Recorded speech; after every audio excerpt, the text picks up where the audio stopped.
আমি সাথে আরো দে কি জামাই হ্যাঁ কত শরবত রেডি করো নাই? আরে মেহমানরা সব বসে রয়েছে, কি করতেছে এতক্ষণ? না ভাই যে শেষ বিকাল কি দিছো? শরবত বানানো কমপ্লিট হয়েছে। তোমাদের না কাণ্ড জ্ঞান জীবনে হবে না, গন্ধব একটা, তাড়াতাড়ি করো। খুব ভালো ছিলেন, এমনি সহজ সরল আর কি। জি আসসালামু আলাইকুম। ওয়ালাইকুম। দাঁড়াই দেখেন শরবত ঢেলে দাও। আমার শরবত খাওয়ার দরকার নেই, বাদ দেন। কি করতেছে শরবত খাওয়ার দরকার নেই? এরকম দূর থেকে আসছে ওনারা, শরবত খাওয়ার দরকার নেই বলে যাও, পানি খাও। টিউবওয়েলের পানি মাটির তলে পিওর পানি, ওইটা খাও। কি বলে শিক্ষা সাহেব, আপনার জামাই মনে হয় আমাদের পছন্দ করেনি, তাই শরবত দিতে চাইতেছে না।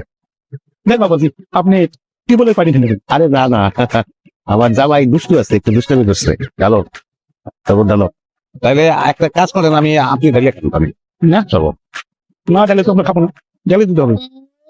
আবার আপনি তাহলে ঢেলে দেন, আমি ওইদিকে গিয়ে একটু মিশাই, মানে ওইদিকে যাই কাজ, ওইদিকে কোনো কাজ নাই। শরবত ডালো।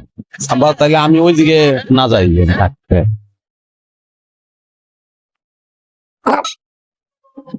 ওরে বাবা রে, দেখি শরবত, দেখি মরিচের পানি, আমি কি জানি আছি নাকি আধুনিক ক্ষেপণাস্ত্র? বুঝেছেন, মরিচ থাকবে কোথার থেকে শরবতের মধ্যে? বাড়িতে ডাইকাই না, অপমান না করলে পারতেন ঠিকঠাক সাহেব। আমি তো কিছু বুঝতেছি না, শরবতের মধ্যে মরিচ চাইবো কোথার থেকে? চিনি কম পিছে? পানির মধ্যে মরিচের গুঁড়ো আপনি সেই দিয়ে খুঁজেছেন, চিনি কম হয়েছে কিনা? আপনি তো ভালো লোক না, এখানে তো সম্বন্ধ করা যাবে না। আরে এরা তো ডাকাই, বিয়ের আগেই ডাকাতি কর্মকাণ্ড শুরু করছে। জামাই, শরবতের মধ্যে মরিচ চাইলে কোথার থেকে?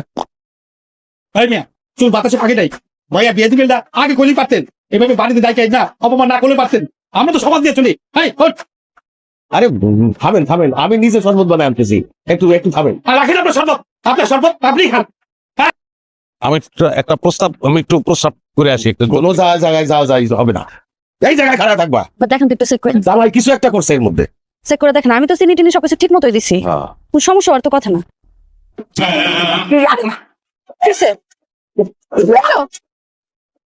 তুই করছিস তাই কাম না? আমার মাইয়ার বিয়া ভাঙার লাগা তোরে আমি খাইছি, তোরে আমি খাওয়াবো।